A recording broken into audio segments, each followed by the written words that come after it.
la pandemia è una fesseria voluta da chi vuole che all'elemosina vai te. La pandemia è una malattia che per deprimerti di più stai in casa e guardi la TV.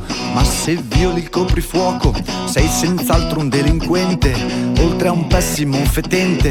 Ai ai ai ai ai ai ai.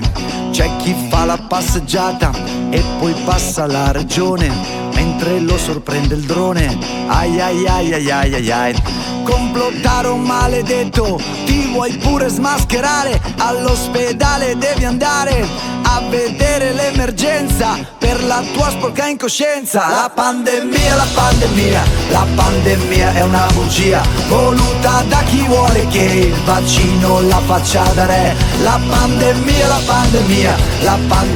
è una pazzia, il tuo lavoro perderai mentre il ristoro non avrai. Ma se non vai a fare il tampone e neppure il vaccino, hai il cervello piccolino. Ai ai ai ai ai ai ai. E se nuoti in mezzo al mare, prima il gel ti devi dare per non farci contagiare. Ai ai ai ai ai ai ai. Se in casa soffri le tue pene, puoi tagliarti anche le vene, andrà sempre tutto bene. Ai ai ai ai ai ai ai. La pandemia è una fesseria voluta da chi vuole che all'elemosina vai te. La pandemia è una malattia che se non guardi la TV il Covid non esiste più.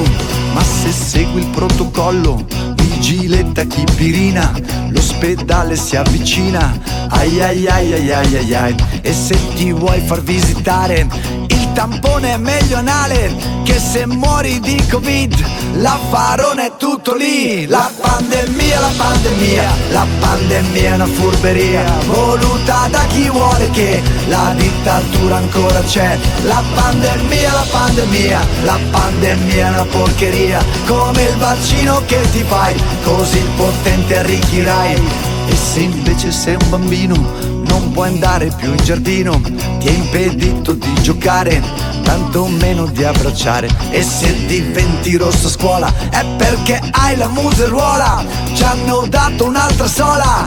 Ai ai ai ai ai ai ai. La pandemia è una frenesia, che se non scappi presto via il tuo vicino fa la spia. La pandemia è anche un po' colpa mia, che se speranza non avrò, son certo che mi salverò.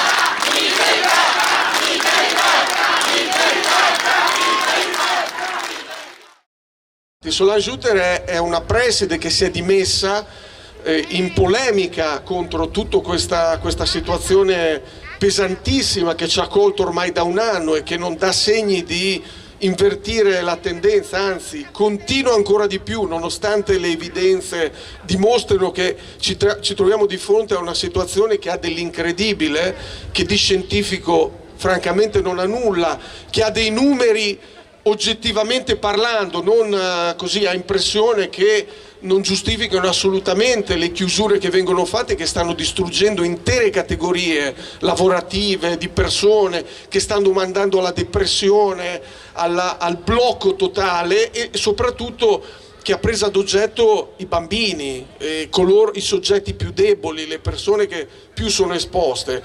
Ecco, Solange Hutter è una persona che si è spesa moltissimo in questo senso, ci ha messo la faccia proprio nel senso pieno del termine e la carriera evidentemente, ed è quindi una persona che vi invito ad accogliere con un grande applauso, perché ci dirà delle cose estremamente interessanti. Grazie. Io sono insorta a marzo 2020. Quindi immediatamente, non ho aspettato, perché era chiaro fin da subito. Quando ti dicono hai avuto coraggio, no, il coraggio ce l'hanno questi criminali e i genitori che li appoggiano. Questi sono molto coraggiosi. sono coraggiosi perché di notte devono dormire con loro stessi ed è un'angoscia essere in presenza ed essere quelle persone. 1000 volte sceglierei di nuovo il mio gesto, 1000 volte. Io quando l'anno scorso si vociferava, no? Già a marzo, il distanziamento sociale, e io naturalmente ebbi un sussulto. Il distanziamento sociale è incompatibile non solo con la scuola, ma con la vita. È incompatibile, non è possibile. Non è possibile. E che cosa vi voglio raccontare? Quello che io ho definito un abominio, perché sono un abominio. Sto parlando delle linee piano scuola legge Azzolina. Sono un abominio e vi dirò il perché. Scuola dell'infanzia. I bambini non possono toccarsi tra di loro. I bambini non possono toccare i giocattoli se non adeguatamente, continuamente, ossessivamente sanificati. Conosco bambini che hanno delle dermatiti gravissime e le maestre, nonostante vedano lo stato delle mani di questi bambini, continuano a somministrare questo gel ogni volta, in continuazione. I bambini non possono cantare ed è per questo che sono fiera il 31 gennaio di aver perfezionato le mie dimissioni. Dice, ma tu sei una negazionista? No, veramente sono gli altri che stanno negando. I bambini depressi all'età di 10 anni stanno negando loro i suicidi degli adolescenti, stanno negando loro la fine dell'economia. Questo stanno facendo loro. Mi rivolgo anche alle forze dell'ordine, siete papà e siete mamme. Io ho sempre avuto un rapporto bellissimo come preside, perché abbiamo collaborato sempre. Ma voi avete giurato sulla Costituzione, non avete giurato fedeltà a questi criminali. Dovete difendere il popolo. Il popolo soffre. I vostri bambini soffrono.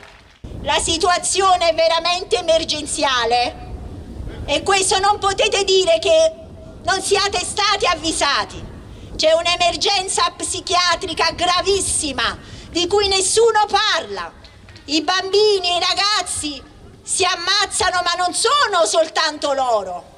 Nelle case c'è l'inferno, non ci sono soldi, non c'è serenità, non c'è libertà, non c'è prospettiva, non c'è futuro. È impensabile che tutto questo si possa ancora credere come le conseguenze di una pandemia. Ma siamo stupidi, scusate, siamo stupidi. Poi dice, ma quel bambino è andato senza mascherina. Insomma, quelle lì. Ma forse non hanno capito che i figli, non hanno capito che i figli ne subiranno di tutti i colori. Perché quello che si perde a questa età non si recupera, ve lo dico da pedagogista. Non si recupera. Quando vi dicono vabbè, tanto l'anno prossimo il treno a quest'età passa a quella volta, non passa più, è perso ed è un crimine contro l'umanità. È uscita un'altra, ci sarà un pass per le regioni. No, perché succede questo? Perché vivono il loro potere sulla nostra creduloneria, sulla nostra paura. Quindi io invito tutti invece a concentrarci tutti quanti su ciò che noi vogliamo ottenere, quindi curare i nostri ragazzi, appunto cercare alternative scolastiche, perché questa scuola deve sprofondare, quello che è rimasto deve sprofondare. Dobbiamo cercare alternative che veramente diano ai bambini la libertà, Ieri ho conosciuto un ragazzo di 14 anni, in depressione al primo confinamento. Un insegnante mi ha raccontato che una sua alunna ha tentato il suicidio l'altro ieri. I ragazzi autistici, i ragazzi diversamente abili, sono completamente abbandonati a loro stessi. Allora voi che non state qui, mi rivolgo a quelli che non stanno qui, mi rivolgo a quelli che credono che adesso finisce, che tutto tornerà, che questi sieri, questa terapia ci tirerà fuori da questa cosa. Voi non avete capito niente. Voi state dormendo, ma veramente della grossa. E quando poi vi sveglierete sarà veramente troppo tardi. Non voglio essere nei vostri panni. Voi che siete qui ricordate che le rivoluzioni le abbiamo sempre fatte in pochi, sempre pochi, pazzi, tenuti alla larga, tenuti, no, come dire, emarginati, però poi la verità viene a galla. Quindi resistiamo, ma resistiamo con gioia, perché se resistiamo con depressione, con malattia, facciamo il gioco loro. Quindi cerchiamo tutte le soluzioni. Fate in modo, io da mamma vi posso dire, fate in modo che i vostri figli siano in gruppo con gli altri ragazzi, che non si sentano mai esclusi, mai allontanati. Guardateli negli occhi, monitorate le situazioni. La mia preghiera è questa: rimaniamo tra di noi uniti, cerchiamoci, abbiamo perso delle amicizie, ma non ne sento più il bisogno, sinceramente. Ma è meglio così, meglio così, meglio così. Ne ho trovate tante altre. Vi abbraccio, vi voglio bene. Tutti hanno figli, anche le forze dell'ordine, i magistrati, tutti ovviamente vivono questa situazione e tutti ne subiranno le conseguenze. Ci si parla solo di malattie, il Covid, tutto è Covid.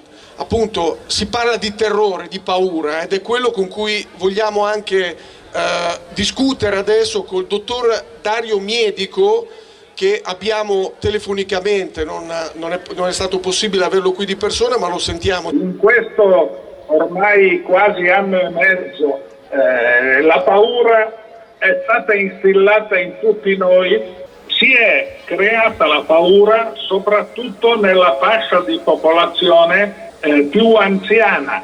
Non si è fatto assolutamente nulla per tutelare tutte le persone anziane, le persone che facevano parte del personale sanitario, medici e infermieri, e comunque tutti quelli che erano a contatto con il pubblico. Non aver avviato nessun intervento è stato un atto criminale. Una pandemia che se è stata affrontata correttamente probabilmente avrebbe avuto dimensioni ben diverse e soprattutto non ci avrebbe privato della salute, perché questa pandemia ha privato della salute intesa proprio nel senso più corretto, cioè come benessere, perché il benessere è proprio il fatto di stare bene, di sviluppare socialità. I danni di queste scelte verranno fuori nei prossimi anni, ma saranno danni giganteschi. Io sono contrario e tutti quelli che mi conoscono lo sanno benissimo. Sono stato anche perseguito a suo tempo dall'Ordine dei Medici con una vergognosa radiazione, ma comunque fin dall'inizio è emerso chiaramente che io ero contrario all'obbligo. Ora qui da una parte ti mettono la vaccinazione come facoltativa e dall'altra però te la obbligano per alcune categorie di persone con delle scuse veramente che non stanno né in cielo né in terra.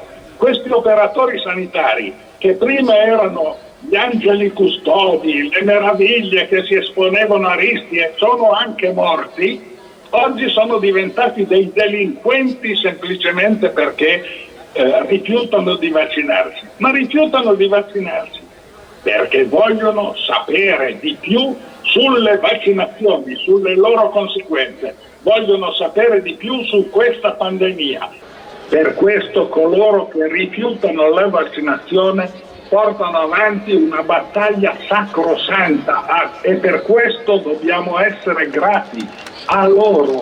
Il fatto che vengono negate delle cure che da sempre vengono somministrate verso delle persone che stanno male, cioè cure domiciliari, ciò che i dottori hanno sempre fatto, gli viene impedito questo esercizio minimo, basilare della professione medica, perché non si può lasciare le persone a casa stare male e poi nel momento in cui sono in condizioni gravi le si porta in ospedale e gli vengono somministrate delle cure sbagliate che hanno in tantissimi casi ci sono delle indagini della magistratura, ma noi abbiamo un ministro della salute che ha come esperienza pregressa di essere stato assessore all'urbanistica del comune di Potenza.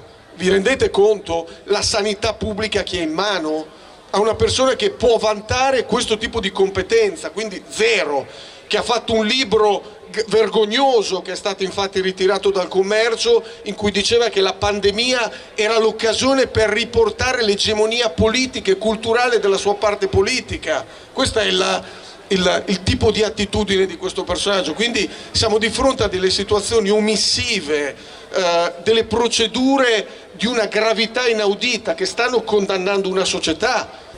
Sono talmente tante le evidenze in 14 mesi per cui mi sembra davvero impossibile vedere ancora una fila di macchine della Digos, dei carabinieri, della polizia schierati a guardarci come se fossimo dei delinquenti, quando basterebbe leggere questo libro per capire, e lo dico anche a voi come l'ho detto a Modena sabato scorso, come l'ho detto la prima volta proprio qui.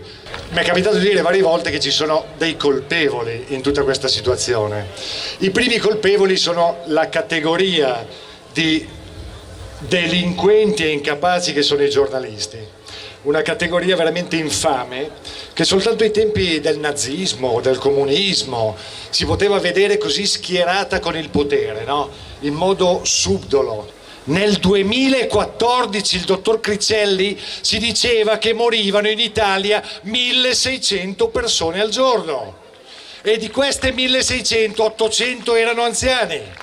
E allora sono andato a prendere i dati da Sky TG24 di quelli che sono stati i morti l'8 marzo del 2021, no? Quando ancora gridavano alla terza ondata, siamo in corso, è un disastro, eccetera, tra le persone anziane, cioè dai 70 anni in poi. Ebbene, sapete qual è la percentuale dei morti appunto sui 100.000 decessi?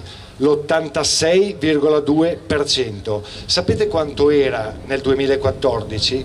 L'88,8%. Nel 2014 morivano più anziani, più persone rispetto ad oggi e nessuno veniva chiuso in casa e nessuno veniva obbligato a starsene a casa sua, nessuno era obbligato a vedere chiusa la propria attività, nessuno si è suicidato perché gli è stata chiusa l'attività nel 2014. Speranza! Tutto quello che ha fatto, lo ha fatto non per questioni sanitarie, ma per una questione ideologica. Lo sforzo che stavo facendo era per il bene degli italiani, sì, e questo mi dava soddisfazione. Oppure io e Giuseppe eravamo dibattuti sulla chiusura delle scuole ed era veramente un momento difficile perché la scuola è quel luogo dove i giovani possono imparare, socializzare e cioè questo qui ha creato il distanziamento sociale, ha chiuso le scuole, eccetera. Però di solito i maggiori e più durevoli successi nella storia sono quelli che al loro inizio trovano poca comprensione perché erano in forte contrasto con la pubblica opinione, con le vedute e la volontà di questa. Questo è Hitler. Prima Mein Kampf l'ha scritto in galera dopo aver tentato un colpo di Stato, no? E queste sono le parole di Hitler. Voi leggete questo libro, leggete le stesse identiche cose, poi basta usare la forza affinché questi principi possano una volta per tutte essere accolti. Eccola là la forza. Cioè abbiamo visto cose inenarrabili in questi 14 mesi. poliziotti e vigili prendere e pestare gente che andava in giro senza mascherina, poliziotti e vigili entrare e carabinieri entrare nei negozi come se quelli fossero dei delinquenti, cose che non abbiamo mai visto fare, quasi nemmeno nei confronti dei mafiosi. Non dovete pensare che questo sia accettabile, queste sono cose indegne. Guardate che la loro intenzione è quella di non farci tornare più alla normalità. Mettetevelo in testa. L'ho detto a novembre la prima volta quando sono venuto qui, e per fortuna esistono i No Paura Day, con gente normale che si abbraccia, si saluta e che da mesi lo fa, e non esiste nessun focolaio, nessun morto, nessun casino, ok? Perché guariremo dai giorni più duri una nuova idea di salute. Allora uno pensa, cazzo, se finalmente avremo, non so, i medici di base che anziché cagarsi sotto e non andare a visitare la gente, quindi a non rispettare il giuramento di Ippocrate, tornano a fare i medici, no? Guariremo. No, la sua idea è un'altra. È il momento di lasciare campo libero a un modello di convivenza civile e politica determinato dal mercato senza regole. Dove cazzo sia stato il mercato senza regole l'ha visto solo lui, che per aprire un locale in Italia ci vogliono 85 permessi. Credo che dopo tanti anni controvento ci sia davvero una nuova possibilità di ricostruire un'egemonia culturale su basi nuove per la sinistra. Ultimo paragrafo. Noi dobbiamo coltivare un nuovo grande campo che parta dalla difesa dei valori della nostra Costituzione.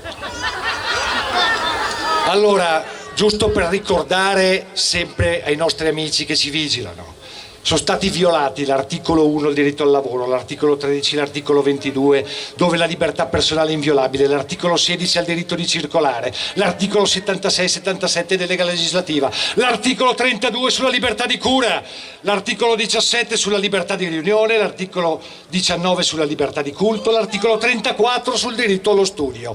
Viva la libertà! Sulla DAD è già stato detto molto, non mi vorrei dilungare troppo su questo perché è semplicemente logico come un'istruzione a distanza, rinchiusi in una stanza dove si vive in pochi metri quadrati, sia distruttiva, sia alienante, sia tutto ciò che è contro la salute, tutto ciò quello contro cui un giovane dovrebbe fare alla nostra età. E in realtà la DAD se ne è parlato molto, ma è solo, a mio parere, una parte della condanna da parte di questi politici che, diciamo, solo per una crudeltà del destino sono i nostri politici. L'isolamento totale, completo, e 1 anno e mezzo della mia vita non ritornerà mai più, me l'hanno rubato completamente. E semplicemente ci hanno condannato all'isolamento più totale, a una quotidianità soffocante dove essenzialmente si vive in una stanza, e per la DAD non ci danno possibilità di sfogo, di interazione personale con lo sport oppure con le uscite di gruppo, e quindi l'unico modo per noi giovani, per alcuni giovani, di provare una qualsiasi emozione è quello di sfociare in quelle che pochi anni fa erano definite delle dipendenze. E ogni giorno nascono delle nuove app che ti garantiscono in mezz'ora l'arrivo a casa tua di qualsiasi schifo tu voglia mangiare, e tutto questo, al di là dei numerosi danni psicologici, viene ridotto, viene sminuito da questa classe di politicanti come uno spritz in meno, come una toccatina in meno discoteca. Questa è la concezione che ha il governo di noi giovani, perché la movida dei giovani è stato il capro espiatorio di tutta l'estate scorsa. Non so se ve lo ricordate, ITG, movida. Io mi chiedo, fra 2 mesi ritornerà fuori questa cosa? A mio avviso e parere sicuramente sì. Quindi volevo concludere dicendo a questi politicanti: se ci volete accusare noi giovani di essere responsabili di qualche contagio, fate pure, perché voglio dire, lo fate da più di 1 anno ormai, è consuetudine. Ma voi siete responsabili della rovina e della distruzione di una nazione e di un popolo intero. Grazie. La prima citazione è di Karl Marx, l'ultima persona forse che avrei pensato di citare, poi lo cito.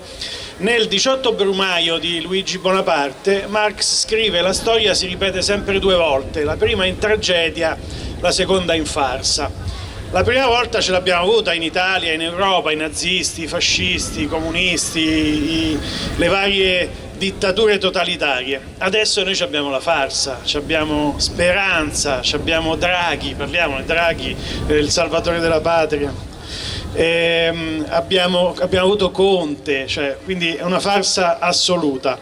I nostri politici, che ricordiamoci sono la versione farsesca dei dittatori del secolo passato, hanno deciso di fare una bella sperimentazione medica. Abbiamo dei vaccini sperimentali di cui le case farmaceutiche, non io che faccio la zecca Carbugli, ma le case farmaceutiche ci dicono non si sa, sono dei vaccini sperimentali, ci sono una serie di cose che dobbiamo ancora studiare, non sappiamo quali sono gli effetti a lungo termine, non sappiamo se hanno incidenza sulle gravidanze, non sappiamo un bel niente fondamentalmente. Abbiamo fatto un po' di test, li finiremo entro il 2023. Bene, che cosa dicono i signori del governo? Dicono dobbiamo fare lo stesso questi vaccini, li dobbiamo imporre perché secondo noi, cioè questi pensano di essere dei medici, il signor Draghi, il signor Speranza, la signora Cartabia pensano di essere dei medici, secondo noi è meglio che gli operatori sanitari si vaccinano. E non solo è meglio, lo devono fare per forza.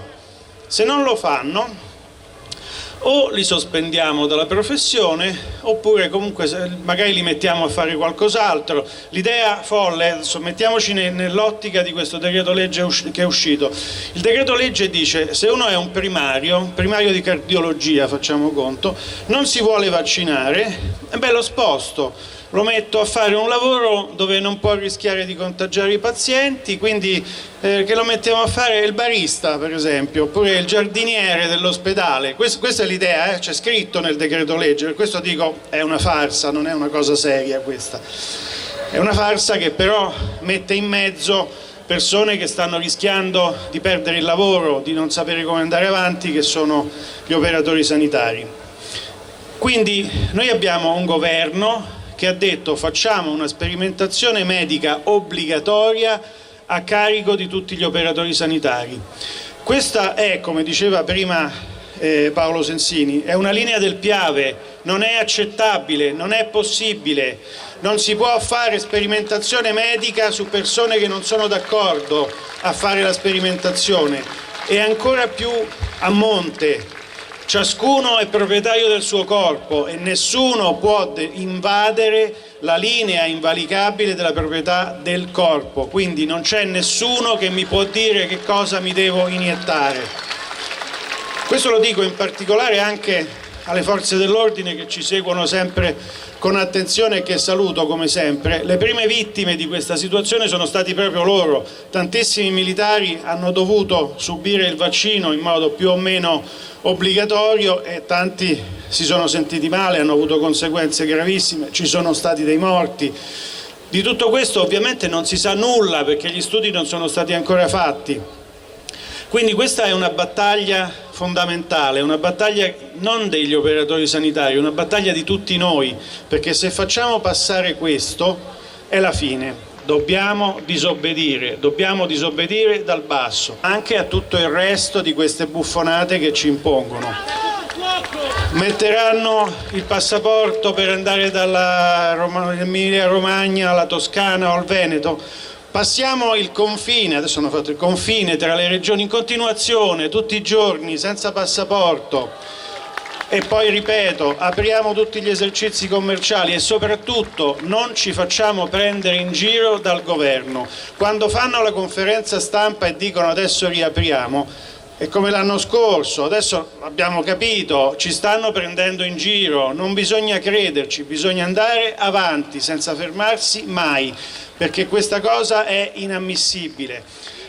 Poi ci dicono ma voi siete dei complottisti perché dite che c'è la dittatura. C'è la dittatura, non è che siamo dei complottisti, la dittatura è alla luce del sole, la dittatura noi la vediamo. Posso uscire di casa soltanto quando mi danno il permesso, per uscire di casa mi devo portare un fogliettino, se vado a mangiare la pizza la polizia entra dentro la pizzeria e mi sanziona perché ho mangiato la pizza in un orario in cui non potevo farlo, non posso viaggiare tra il Lazio e le Marche o tra l'Abruzzo e il Molise, non posso vedermi con degli amici perché è l'assembramento. C'è qualcuno che pensa di denunciare i vicini di casa perché hanno ricevuto delle persone ed erano troppe e quindi chiama la polizia, guardi che vicino a casa stanno facendo una festa, ci saranno almeno 10 persone, quindi intervenite immediatamente. Questa è dittatura, non è che ah sì, voi siete complottisti, dite delle cose così, questa è dittatura.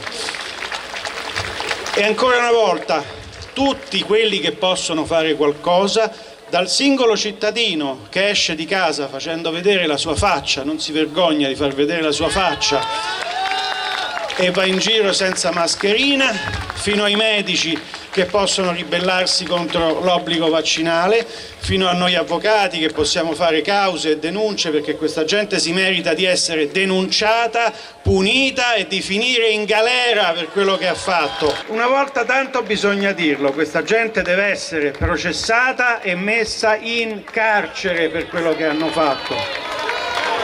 Io sono del Cubio, quindi come saprete dai giornali sono quello che ha provato a aprire e mi sento piccolo come una formica, ve lo dico subito perché il mio è stato un tentativo in quanto ci ho creduto veramente, ci ho creduto io, ci ha creduto tutto lo staff che ho con me, che ovviamente prima di fare una cosa del genere uno parla con i propri dipendenti e dice ragazzi c'è questa cosa da fare, cosa facciamo, pensiamoci bene, bisogna essere convinti perché o credi una cosa o ne credi un'altra, tanto l'abbiamo visto, ci siamo già divisi in due qua in maniera pesantissima, uno che crede tutta una roba e uno che crede tutta un'altra roba.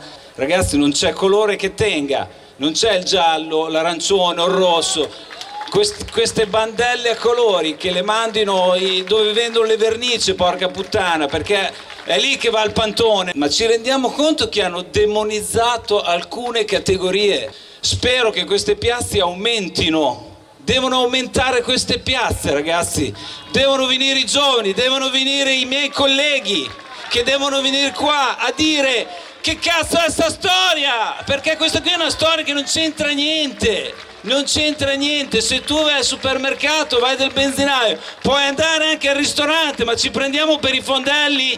Cioè, cosa vogliamo limitare? Dobbiamo aumentare le rianimazioni, dobbiamo curare a casa, tutti i temi che qui ben sapete, non voglio essere ripetitivo. Autogrill.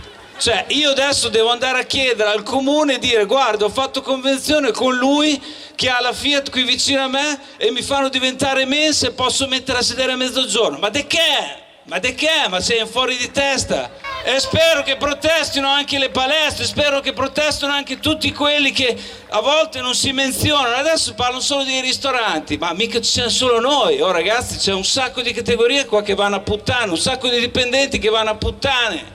Tutti noi qui oggi abbiamo una missione che è il futuro delle nuove generazioni. Noi dobbiamo oggi lavorare per domani, perché questo momento è un momento di grande opportunità, perché siamo tutti chiamati alla prova. È una prova che è adesso, non è domani, è adesso. Come Solange Hutter ha rinunciato al lavoro per non piegarsi, così noi oggi dobbiamo mettere in conto di pagare un prezzo. A coloro che sono a casa ad ascoltare e magari in pantofole, io faccio un appello a costoro. Domani mattina, quando ti guardi allo specchio, con che faccia ti guardi? Con quale faccia ti guardi? Se sei di questa opinione e non fai nulla, perché non hai fatto come ha fatto Gianluca Montanari, come ha fatto Solange Hutter, come hanno fatto altre persone? È il momento di fare i conti con la propria coscienza. Noi sappiamo qual è la cosa giusta, la stiamo facendo, ma la devono fare anche gli altri, perché non ci sarà la possibilità di tornare indietro. Chi non fa la cosa giusta oggi vuol dire che sarà condannato per sempre dalla storia e non si lamenti dopo. In oltre un anno lo Stato che tanto difendete, cosa ha fatto di concreto in termini sanitari per uscire dall'emergenza? Ha assunto personale? No. Ha ampliato le terapie intensive? No. Ha promosso le terapie domiciliari? No. Ha ordinato ai medici di tornare a visitare i pazienti? No. Ha aggiornato il protocollo sanitario oltre alla vigilattesi e tachipirina? No. Ha dato spazio ai farmaci tradizionali per curare questo curabile virus? No. E quindi che cosa ha fatto il governo oltre a dare la colpa a quei quattro no mask e ad aspettare questo vaccino? Cosa ha fatto il governo? Nel frattempo che cercate le risposte, informatevi anche su questi argomenti che sicuramente non conoscete, dato che la stampa se ne guarda bene da pubblicizzarla per informarvi. Cos'è l'agenda di Davos? L'Iven 201, l'AID 2020, l'Agenda 2030. Informatevi magari anche sui 940 milioni offerti al presidente della Bielorussia per dichiarare il lockdown sanitario nel suo paese. A differenza nostra, il suo presidente non ci ha venduto. Ho imparato su Border Knights del Rinascimento Italia che l'EMA nel suo ragionamento vuole che per approvazione d'urgenza di un farmaco sperimentale, il vaccino, che in commercio non ci siano farmaci di uso comune che possono curare quel problema. Ecco perché il Ministero nei suoi protocolli ha vietato l'uso di quei farmaci che potevano curare il Covid. Li hanno demonizzati e screditati, al punto da produrre uno studio falso sull'idrossiclorochina. Ah, e poi, lo sapevate che la von der Leyen ha annunciato: l'Europa si prepara all'era delle pandemie. Cazzo, ma questa nave Zento sa qualcosa che noi non sappiamo. Cioè, e poi voi che abbedite così ciecamente alle regole senza porvi alcuna domanda, le sapevate queste cose? No, perché? Perché i giornalisti, se avessero l'integrità morale del loro lavoro, dovrebbero scriverle queste cose. Oggi la narrativa veicolata dalle TV è riuscita a far passare anche che il concetto che il sano è malato. E se non ti uniformi alle folli e insensate regole, diventi un appestato, un delinquente. E se voglio uscire con i miei amici, sono costretto da loro a indossare la mascherina, perché altrimenti sarei pericoloso. Sono stato anche eliminato dalla chat di gruppo dagli amici di sempre. Pazienza. Anche perché da un lato capisco la loro paura, ma quello che non capisco è perché nessuno voglia informarsi diversamente, nemmeno per curiosità. Perciò voglio riprendere una frase dell'avvocato Maurizio Giordano che mi ha colpito e riguarda il cambiamento mentale dei ragazzi. Cito: quello che si sta compiendo oggi nella scuola è la disumanizzazione dell'essere umano, il quale non viene più cresciuto come razionalità critica, ma come razionalità fatta esclusivamente per eseguire ordini che gli vengono imposti. Il concetto calza veramente a pennello ed è allarmante. Torniamo a noi però, guardatevi, alla fine qualcosa di buono ne è uscito anche da questo strano periodo. Ha unito e aggregato persone sconosciute, arricchendoci di cultura e informazioni. Questa scintilla ha appiccato più fuochi. In guerra bisogna aiutarsi senza lucrare. Non l'abbiamo capito subito. Tanti ancora non lo capiscono, altri non lo capiranno mai. Vogliono derubarci delle nostre libertà, spogliarci dei nostri diritti, del nostro futuro, del lavoro, cavalcando la paura terroristica propagandata dalla loro informazione verso un virus di cui dicono non esistono cure, mentre le cure ci sono, ma è diverso, loro non le vogliono usare. Questo poi è il problema, la loro informazione, che ogni giorno parla a decine di milioni di persone e plasma le loro menti con la propaganda della paura. L'unico modo per difenderci è informarsi e non avere paura, stare più uniti, sempre più numerosi. I nostri antenati se la sono guadagnata la libertà, se la sono presa versando sangue. Dobbiamo supportare e aiutare i partigiani del nostro periodo storico. Mi sto riferendo a quei medici che con onore e altruismo ci difendono e ci informano correttamente.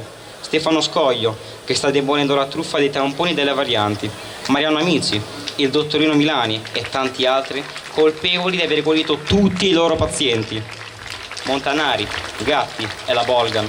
Mi riferisco anche a tutti quegli avvocati che stanno combattendo per demolire le illegalità di questa politica, che si adoperano per difendere la Costituzione e il rispetto delle leggi. Forse noi qui ancora non ce ne stiamo rendendo consapevoli del tutto, perché siamo troppo impegnati a combattere contro le menzogne e la dittatura sanitaria, ma qui a Cesena stiamo facendo la storia, una modesta città della Romagna che tiene la linea.